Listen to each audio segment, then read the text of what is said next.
Business is booming, itaapa na ti puso para kaditi flower shops kenda dumapay paggatangan ti mabalin nga iregalo kaditi ipagpateg ti biag. May sangal daw sakbay ti Valentine's Day, imay pay timulong nga aglako ken nagsimpati sabsabong ti kaanakan ti agtagikwat ti flower shop ani Johanna. Kuna na akaaduan kaditi customers dati nag-order kadakwada online, ti shelf da napunnon kaditi mai-deliver a bouquet.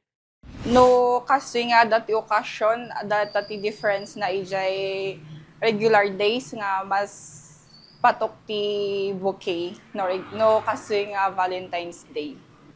Mostly gaming circuit online. So nga mostly pa-deliver kasi nadumakot from abroad.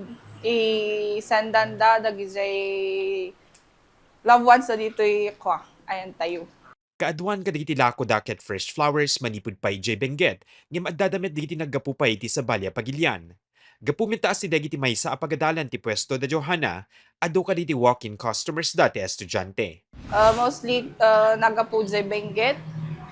From Benguet kami kat local roses po dagitoy raduses kan colored Malaysians po.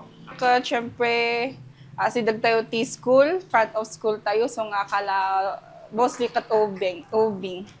Nga madata dagitoy natangan nga gatang pang wife kaje pang kantay. May sa ni Kurt, kadagiti na danunan miya customer ti flower shop. Excited, gaputa ko na dayto iti umuna agundaway nga agregalo isuna ti sabong. Actually giving it to someone special. And syempre, flowers signifies love and care. So that's why I want to give that person. If someone would give me a flower, then it would be a white rose. Since white rose represents my purity and my genuine intention for someone. Kumusta naman yung prices ng flower? I mean, since you're still a student, would you say affordable naman yung flower para sa mga students? Well, personally, yes. This is actually 99 pesos and look how big it is. So I could say it's actually school friendly. Sulit na sulit po. Arig na pang forever met, di kang runaan nalako dahi ti pagtaglakwan ti regalo. Kaaduan kadagitoy ket plushies kas kadagiti teddy bear ken heart-shaped apungan.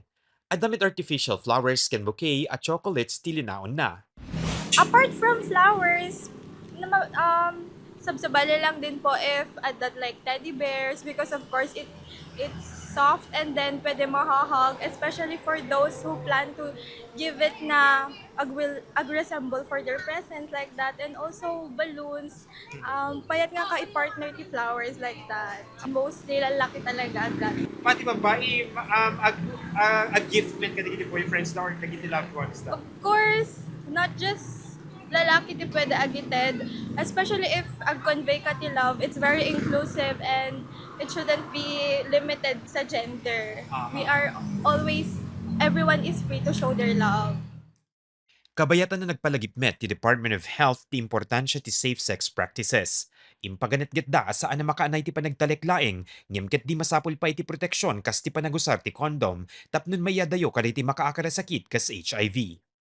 Para met kaditi dimalan ti breakup, kuna ti DOH a posible ang makaapektar daytoy ti mental health. No kasapulan ti tulong, mabali na tumawag iti NCMH Crisis Hotline 1553. Mark Magdirila, Balitang Solid North.